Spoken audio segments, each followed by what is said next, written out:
보시면은 그런즉 너희가 어떻게 행할지를 자세히 주의하여 지혜 없는 자 같이 하지 말고 오직 지혜 있는 자 같이 하여 이렇게 말씀하고 있습니다. 여러분 행하다는 말에 주목하여 보십시오.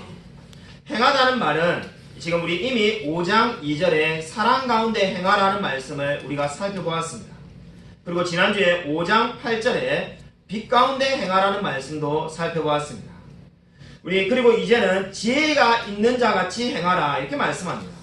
에베소서 전체를 보면은 행하라는 말이 무려 7번이나 나옵니다. 근데 그 7번 중에 지금 지혜 있는 자 같이 행하라는 말이 이제 마지막으로 행하라는 말씀이 되겠습니다. 여러분 우리가 인생을 살아가다 보면은 아마 지혜가 있었으면 하는 순간이 다들 많았을 겁니다. 도대체 어느 길을 선택해야 되는 건지 어떻게 사는 것이 맞는 건지 분간하기 어려운 경우가 다들 많았을 겁니다. 여러분 어떻게 사는 것이 지혜 있는 삶일까요? 오늘 성경 말씀은 지혜 있는 자의 삶을 16절에 세월을 아끼는 삶이라고 성경은 평가하고 있습니다.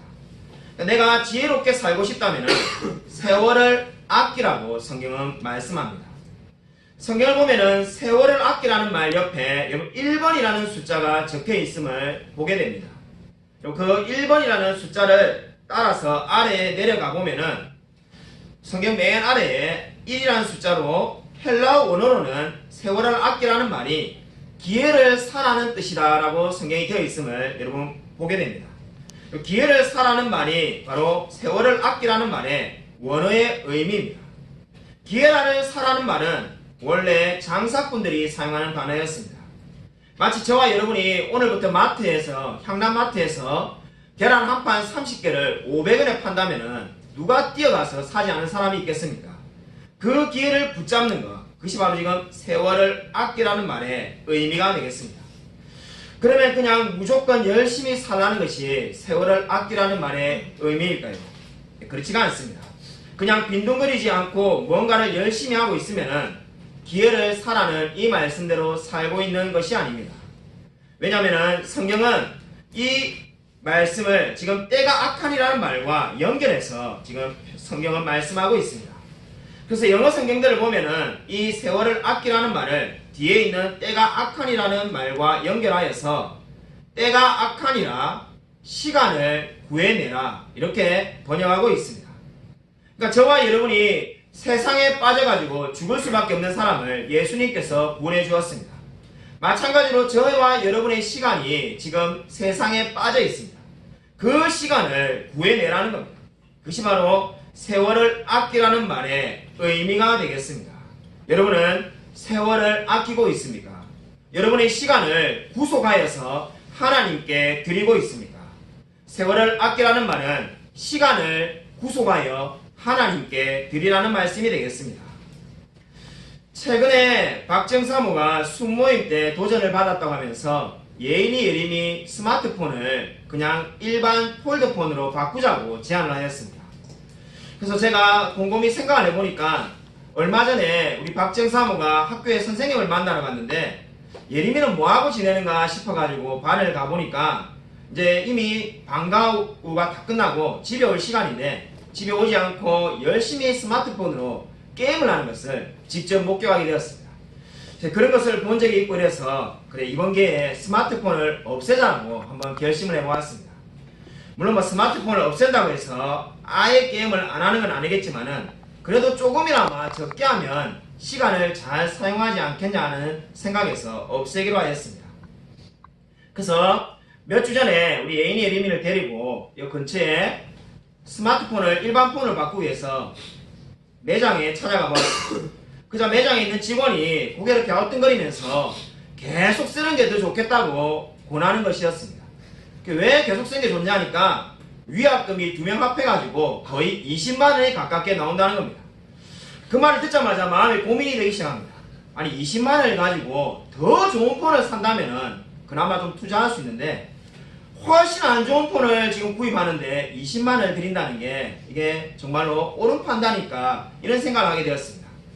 20만 원이 안 되는 돈 가지고 책을 사봐도 얼마나 많이 사볼 수 있는데 그 돈을 가지고 고작 안 좋은 일반 폰으로 바꾸는 데 써야 되는가 망설이게 되었습니다.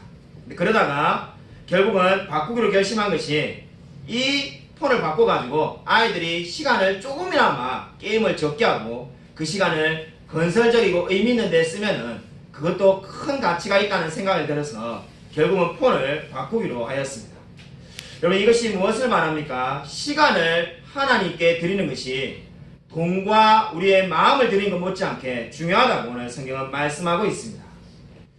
영국의 정치가인 찰스 프랜시스 아담스의 이야기입니다. 이 사람은 다른 정치가처럼 늘 바쁜 삶을 살았다고 합니다. 오늘 일정이 끝나면 내일 일정이 있고 늘 시간이 부족한 삶을 살았다고 합니다. 그러다가 어느 날 평생에 처음으로 자기 아들과 낚시를 하러 가게 되었습니다. 하루 종일 아무것도 하지 않고 낚시를 실컷 하다가 이제 집에 돌아왔습니다. 이 찰스 프랜시스 아담스가 그의 일기장에 그냥 이렇게 썼다고 합니다. 나는 오늘 아들과 하루 종일 낚시를 하고 돌아왔다. 하루를 그냥 낭비했다. 이 시간 동안 유명한 정치인을 만날 수도 있고 나를 응원해주는 사람을 만날 수도 있는데 그냥 아들하고 하루를 시간을 낭비했다라고 그 일기장에 적었습니다.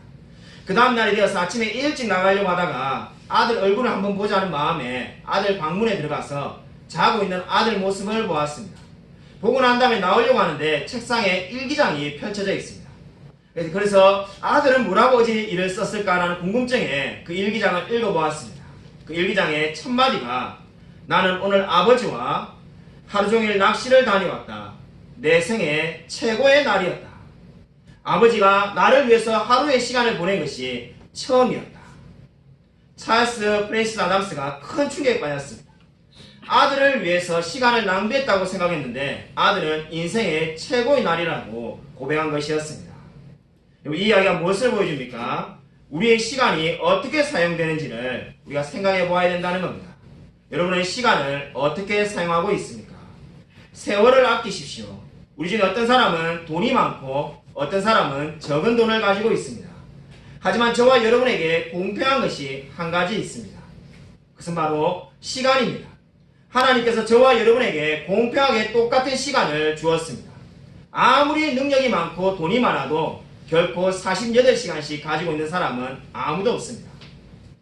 하나님께서 마지막 날에 저와 여러분이 어떻게 살았는지에 대해서 심판날에 반드시 평가하실 것입니다. 저와 여러분이 정말로 세월을 아끼며 시간을 구속하며 하나님께 드리고 있습니까? 여러분 18절 말씀 우리 같이 한 목소리를 읽겠습니다. 함께 우리 18절 말씀을 읽겠습니다. 네, 시작. 술 취하지 말라. 이는 방탕한 것이니 오직 성령으로 충만함을 받으라. 여러분 당시에 에베소에 있는 성도들은 성령이 무엇인지 잘 알지 못하였다고 합니다. 그 증거가 어디 있는가? 사도행전 19장 2절을 보면은 바울이 에베소에 있는 성도들에게 성령을 받았느냐라고 물어봅니다. 그러한 바울의 질문에 대해서 에베소 성도들은 충격적이게도 우리는 성령의 있음을 들어본 적도 없다라고 대답을 합니다. 이 말을 통해서 알 수 있는 게 무엇입니까? 적어도 사도행전 19장 2절 당시에 에베소 성도들은 아직 성령을 알지도 못하였습니다. 그러한 성도들에게 바울은 에베소서 1장에서 성령이 저와 여러분을 구원하신다는 것에 대해서 이미 설명을 하였습니다.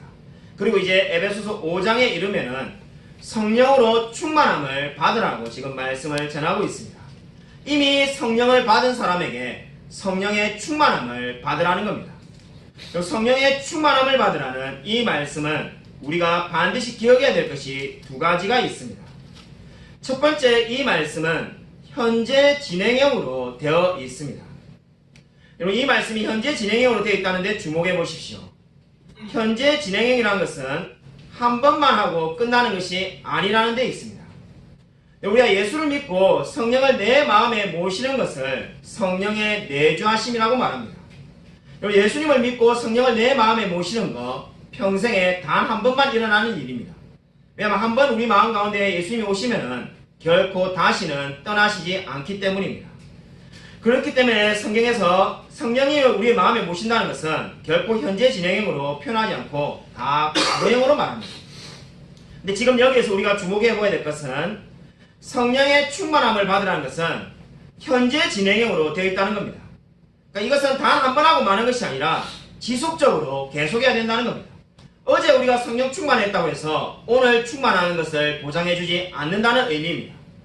다시 말해서 오늘 내가 아무리 성령 충만한 사람이 되어도 내일은 전혀 충만하지 않은 사람이 될 수 있다고 성경은 말씀하고 있습니다. 여러분, 두 번째로 오늘 성령의 충만함을 받으라는 이 말씀에서 주목해 보아야 될 것은 이 말씀이 수동태로 되어 있다는 겁니다. 여러분, 이 말씀은 수동태입니다. 그러니까 주체가 누구라는 겁니까? 저와 여러분이 아니라 성령이 주체가 되는 겁니다. 그 말씀은 어떤 의미를 가지고 있습니까? 내가 원하는 대로 성령을 가져와서 필요할 때 사용하는 것이 아니라는 뜻입니다.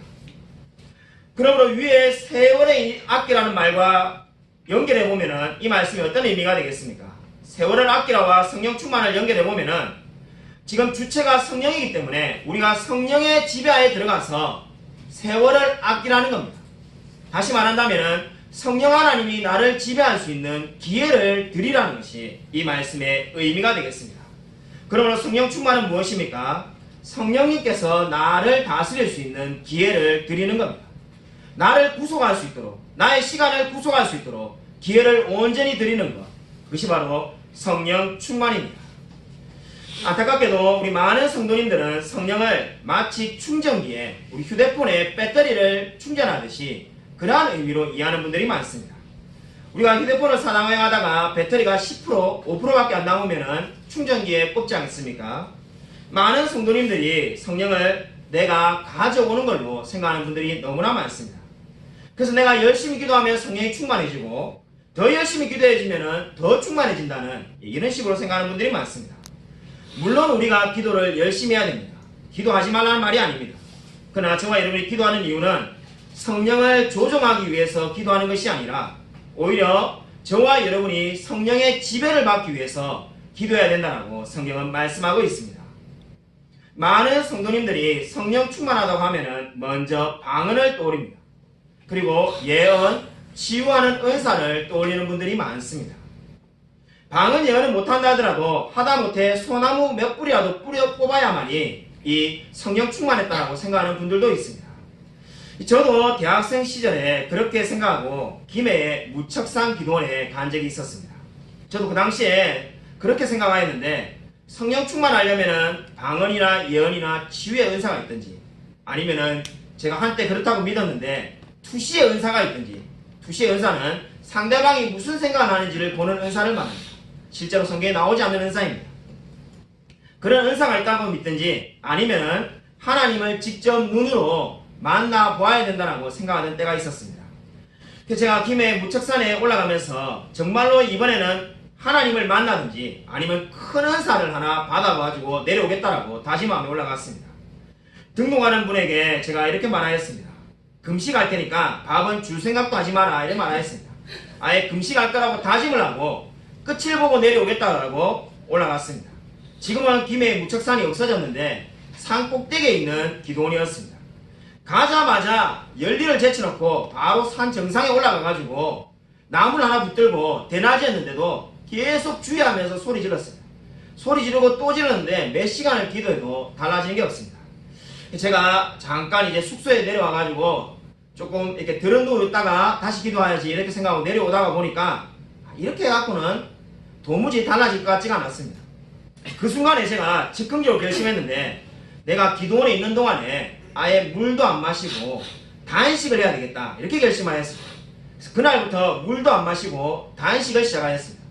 자, 단식을 하니까는 새벽 기도 때 이 원장님이 설교 때 제 이야기를 하십니다. 아, 젊은 사람이 얼마나 무슨 고민이 있길래 물도 마시지 않고 저렇게, 물론 제 이름은 말하지 않지만 누가 들어도 저입니다.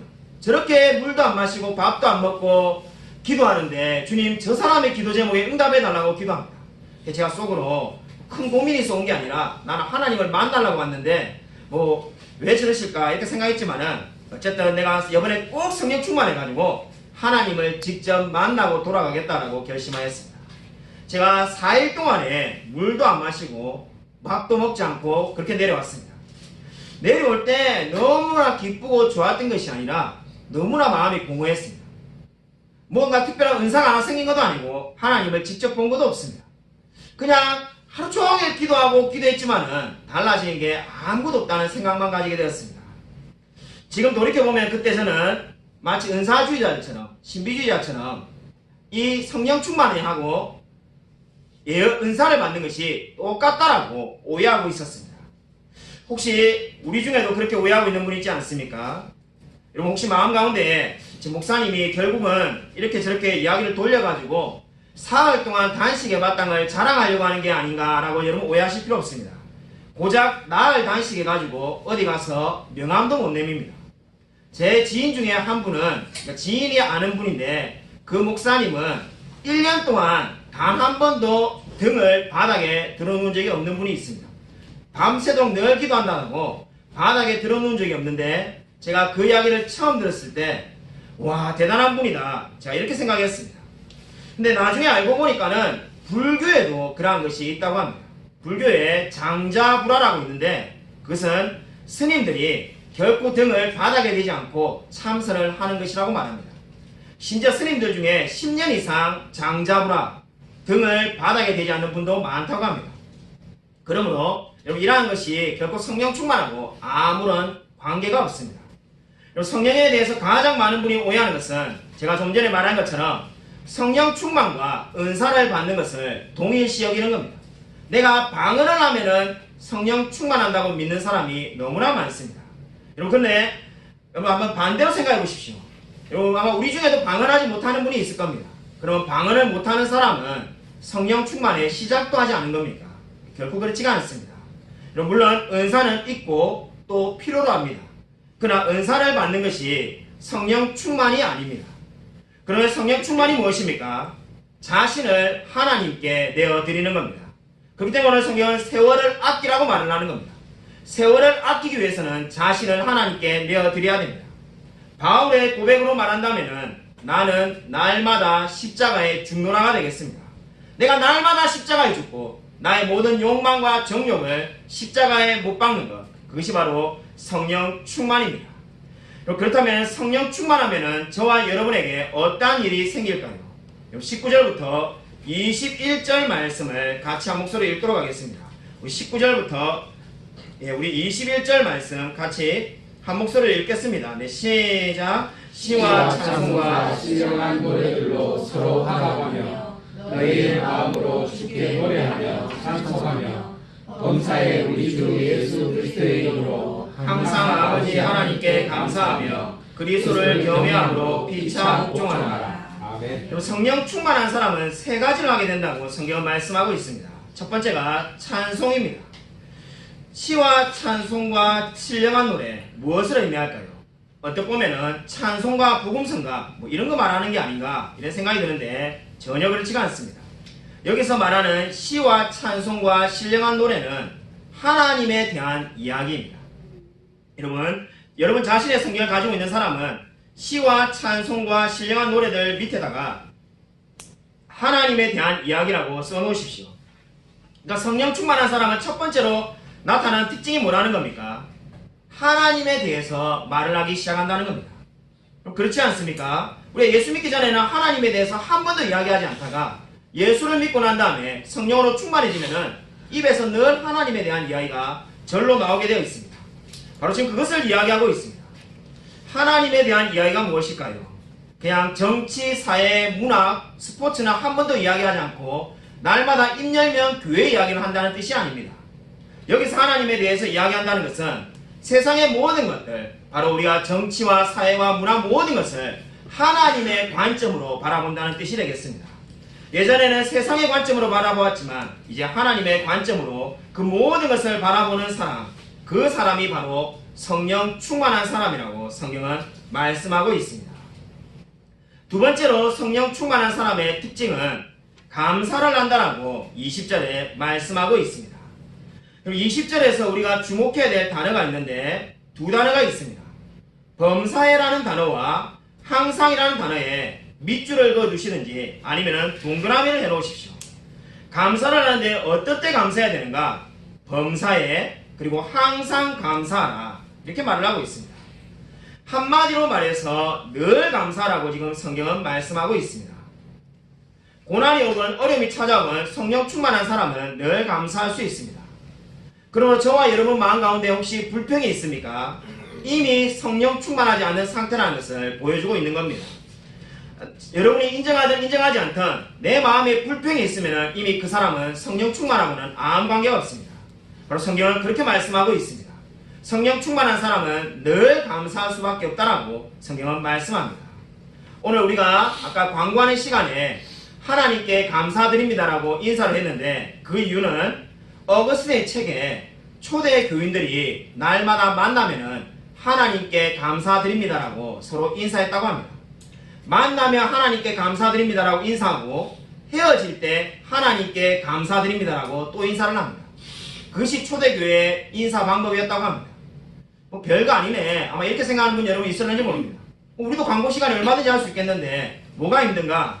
그들의 삶을 알면은 그것이 너무나 은혜가 됩니다. 하나님께 감사드린다는 말이 왜 위대해 보입니까? 초대교인들이 네로의 박해를 받을 때도 그 로마를 불태웠던 사람으로 지목받는 그 그리스도인들이 로마의 화재의 원인으로 지목받을 때도 하나님께 감사드립니다라고 서로 인사했습니다. 그뿐만 아니라 수많은 동료 그리스도인들이 원형 경기장에서 짐승에 잡혀먹을 때도 서로 만날 때마다 하나님께 감사드립니다라고 인사했습니다. 여러분 왜 그렇게 했을까요? 그 이유를 어거스틴이 이렇게 말합니다. 성경이 명령하고 있기 때문입니다. 바로 오늘 성경이 범사에 항상 감사라고 명령하고 있기 때문입니다. 그들은 늘 범사에 항상 하나님께 감사드린 것이 성령 충만한 그리스도인의 삶이라고 믿었습니다. 여러분 지금 나에게 일어나고 있는 일이 왜 일어나는지 알지 못한다고 해서 저와 여러분이 불평을 할 수 있는 권리가 있는 것이 아닙니다.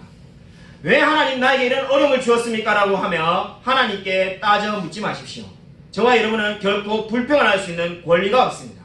저와 여러분이 할 수 있는 것은 한 가지밖에 없습니다. 그것은 바로 하나님께 날마다 감사하며 살아가는 것. 그것이 바로 성령 충만한 그리스도인의 모습입니다. 감리교의 창시자 존 웨슬리의 이야기입니다. 어느 날 존 웨슬리가 배를 타고 가는데 큰 폭풍을 만났습니다. 바람이 얼마나 심한지 배가 사정없이 흔들리기 시작합니다. 그 자리에 서 있을 수 없을 정도로 흔들리기 시작합니다. 그래서 이제 뭔가를 붙잡아야만이 그 자리에 서 있을 수 있는데 사람들이 너도 나도 비명을 지르기 시작합니다. 파도가 칠 때마다 바닷물이 배 안으로 들어오기 시작하는데 곧 배가 침몰할 듯이 보입니다. 사람들이 살려달라고 외치는데 존 웨슬리도 마음에 죽고 싶은 마음이 단 하나도 없습니다. 존 웨슬리도 마음 가운데 하나님께 살려달라고 외치기 시작합니다. 정말 저는 죽기 싫습니다. 주님, 저를 살려주십시오. 그래서 살아야 되겠다는 생각에 배에서 좀 더 안전한 곳을 찾으려고, 좀 더 안전한 곳이 어디 있겠습니까마는 이곳 저곳을 돌아다니기 시작했습니다. 돌아다니다 보니까 독일인들이 예배드린 곳을 만나게 됩니다. 독일인들이 예배를 드리는데 모든 사람이 평온하게 찬송을 부르며 예배를 드리고 있습니다. 존 웨슬리가 너무나 충격을 받아가지고 어떻게 저들은 이렇게 할 수 있는가? 지금 배에 있는 모든 사람이 소리를 지르며 살려달라고 말하는데 이들은 찬송을 부르고 있습니다. 존 웨슬리가 자기도 모르게 그 옆에 앉아가지고 앉아있는 한 사람에게 이렇게 묻습니다. 도대체 두렵지 않습니까? 우리가 곧 죽게 될 겁니다. 그자 그 독일에서 온 그리스도인이 이렇게 말합니다. 전혀 두렵지 않습니다. 저는 지금 두려움이 없는 것에 대해서 하나님께 감사드리고 있습니다. 존 웨슬리가 그 말을 듣고 돌아보니까는 모든 어른들뿐만 아니라 아이들조차도 평온하게 찬양하고 있습니다. 곧 죽을 사람이 어떻게 이렇게 평온한가? 그때 존 웨슬리가 크게 인생에 충격을 받습니다. 나중에 극적으로 살아오고 난 다음에 존 웨슬리가 자기의 일기장에 이렇게 씁니다. 같은 상황 속에서 같은 하나님을 믿는데 독일의 그리스도인들은 너무나 평온했고 나는 죽을까 두려워서 어쩔 줄 몰라 했다. 나는 그래서 이제부터 인생을 다르게 살기로 결심한다. 그래서 존 웨슬리가 이렇게 세 가지를 인생에 결심합니다. 첫째, 나는 앞으로 삶에 대해서 늘 진지하게 살 것이다. 둘째, 나는 이제 하나님의 영광을 위한 것이 아니라면 그 어떠한 말도 하지 않겠다. 셋째, 나는 이제 항상 모든 것에 대해서 하나님께 감사하며 살겠다. 다르게 말한다면 나는 이제 어떠한 일로 인하여서 하나님께 감사할 수 없다면 아예 그 일 자체를 시작하지도 않을 것이다. 이것이 바로 존 웨슬리가 인생에 큰 고난을 당하고 난 다음에 결심한 세 가지였습니다. 그리고 그 결심대로 살아서 그가 감리교의 창시자가 되었습니다. 여러분 늘 감사하며 살아가고 있습니까? 내게 좋은 일이 생겨야 감사한다라고 혹시 생각하고 있지 않습니까? 그러한 생각은 빨리 버리십시오. 성경을 아무리 찾고 또 찾아보십시오. 성경에 그러한 말은 나오지 않습니다. 내가 승진하면, 내가 돈이 많아지면, 내가 집을 사게 되면, 우리 자녀가 서울대에 가면 나는 감사할 수 있습니다. 그러한 이야기는 성경에 절단코 나오지 않습니다. 성경 그 어디에도 너가 좋은 일을 생기면 감사라고 말하지 않습니다. 오늘 성경은 어떻게 말씀하고 있습니까? 범사에 그리고 항상 감사라고 말을 합니다. 범사에 항상 감사라는 말은 그냥 날마다 어떤 일이 생기는지 감사라는 겁니다. 한국 최초의 우주비행사 이소연 박사님이 쓴 글을 예전에 제가 읽어본 적이 있습니다. 그분이 남긴 말 중에 제 마음을 크게 감동시킨 말이 있는데 제가 그 글을 읽어드리겠습니다.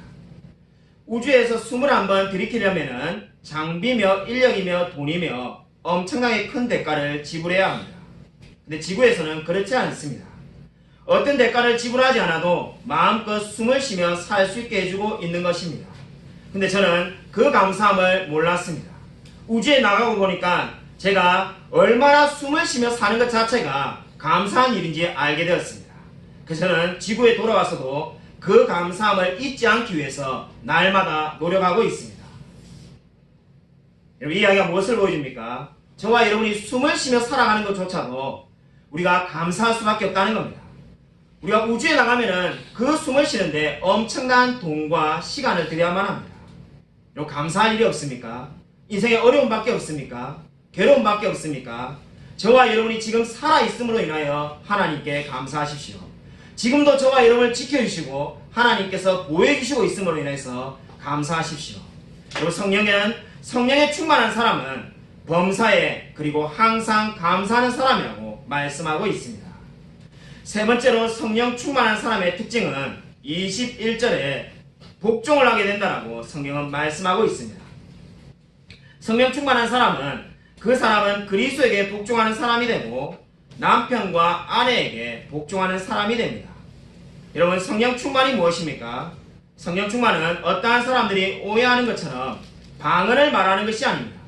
성령 충만한 사람은 늘 하나님을 찬양하는 사람이며 범사에 항상 감사할 줄 아는 사람이며 말씀에 복종할 줄 아는 사람, 그 사람이 성령 충만한 사람입니다. 여러분, 에베소서의 말씀은 아주 실제적으로 우리에게 도전하고 있습니다. 여러분의 어제 하루의 삶을 돌이켜 보십시오. 여러분, 이 성령 충만한 사람의 세 가지 특징이 여러분의 삶 가운데 나타나고 있습니까? 이러한 특징이 나타난다면 저와 여러분은 성령 충만한 사람입니다. 저는 예전에 성령 충만한 것이 내가 열심히 살은 것에 대한 보상이라고 생각한 적이 있었습니다. 근데 로이 햇손이라는 유명한 목사님이 있는데 그분의 책을 보면 이런 말을 하였습니다. 성령 충만은 우리의 신실함에 대한 보상이 아니라 우리의 실패에 대한 하나님의 선물이다. 여러분, 이 말을 꼭 기억하시기 바랍니다. 성령 충만은 우리의 신실함에 대한 하나님의 보상이 아니라 우리의 실패에 대한 하나님의 선물입니다. 여러분, 이 말의 의미가 무엇입니까? 내가 열심히 신앙생활을 했기 때문에 하나님이 그 보상으로 성령 충만을 주는 것이 아니라는 겁니다. 오히려 성령 충만은 내가 어제 하나님에 대해서 찬양하지 못했고 내가 늘 감사하지 못했으며 내가 복종하는 삶을 살지 못했기 때문에 하나님께서 선물로 성령 충만함을 주신다는 겁니다. 어제 우리가 늘 실패하는 삶을 살았지만은 오늘은 성령 충만해서 하나님이 원하시는 이 말씀대로 살아라고 하나님께서 주시는 선물이 성령 충만이라는 겁니다. 여러분, 이 말씀을 믿으십니까? 여러분, 하나님께서 왜 우리에게 성령 충만을 주십니까? 바로 하나님이 원하시는 이 말씀대로 살기를 원하시는 겁니다. 여러분, 성령께서 성령 충만하여서 저와 여러분에게 궁극적으로 원하시는 것이 무엇입니까? 제가 담고 있는 모습인데 사도행전 13장 36절 한번 찾아보십시오. 우리 사도행전 13장 36절을 찾아보고 말씀을 맺도록 하겠습니다. 성령 충만한 삶이 되어서 궁극적으로 하나님께서 저와 여러분에게 원하시는 결과가 무엇입니까? 사도행전 13장 36절입니다. 신약성경 211면에 있습니다. 신약성경 211면 사도행전 13장 36절 사도행전 13장 36절 다 찾으셨으면 한 목소리 읽겠습니다. 네, 시작. 다윗은 당시에 하나님의 뜻을 따라 섬기다가 잠들어 잠들어 그 조상들과 함께 묻혀 썩은 꿈을 당하였으되 여기 앞부분을 주목해 보십시오. 다윗은 당시에 하나님의 뜻을 따라 섬기다가 잠들어. 이것이 성경이 저와 여러분에게 원하는 궁극적인 목표가 바로 여기에 있습니다. 우리가 왜 성령 충만해야 되는가? 성령 충만에 대해서 이야기할 때마다 늘 듣는 질문이 있습니다. 좀 솔직히 그만 듣고 싶지만은 늘 수많은 성도님들이 저에게 물었습니다. 목사님, 제가 성령 충만하지 않으면 지옥에 갑니까? 지옥에 가지 않습니다. 그럼 저 성령 충만하면서 살지 않겠습니다. 그렇게 살아서는 안 됩니다. 아니, 성령 충만하지 않아도 제가 지옥에 가지 않고 천국에 가는데 왜 성령 충만하며 살아야 됩니까? 목회하는 동안에 늘 이 질문을 들었습니다. 이 질문에 대한 해답을 제가 찾았는데 바로 사도행전 13장 36절입니다. 저와 여러분이 오늘 성령 충만하지 않는다고 해서 지옥에 가는 거 아닙니다. 오늘 성령 충만하지 않는다고 해서 내일 벼락이 떨어져서 맞아서 죽는 것도 아닙니다. 근데 왜 우리가 성령 충만하며 살아야 됩니까? 하나님이 우리에게 원하시는 모습이 있습니다. 바로 이 다윗처럼 당시에 하나님의 뜻을 따라 섬기다가 잠들어. 여러분, 이 다윗의 이름에다가 우리 자신의 이름을 넣어가지고 우리 찬양 시간에 아까 하듯이 자신의 이름을 넣어가지고 같이 한번 읽겠습니다. 다윗 대신에 자기 이름을 넣어가지고 함께 읽겠습니다. 네, 시작. 김성실은 당시에 하나님의 뜻을 따라 섬기다가 잠들어. 이것이 바로 하나님이 저와 여러분에게 원하시는 목적입니다. 우리가 성령 충만해야 될 이유가 어디에 있습니까? 바로 우리가 하나님의 뜻을 따라 살다가 잠들기를 하나님께서 원하시기 때문입니다. 그렇기 때문에 우리가 늘 성령 충만하여서 찬양하며 범사에 항상 감사하며 늘 그리스도께 복종하며 살아야 됩니다. 그 이유는 우리의 인생을 하나님의 뜻을 따라가는 삶으로 만들기 위해서입니다. 여러분은 늘 성령 충만하며 살아가고 있습니까? 범사에 감사하며 살아가고 있습니까? 아무쪼록 늘 성령 충만하여 하나님을 찬양하며 범사에 감사하며 복종하는 삶을 살아가는 저와 우리 모든 성도님이 되시기를 주님의 이름으로 간절히 축원드립니다.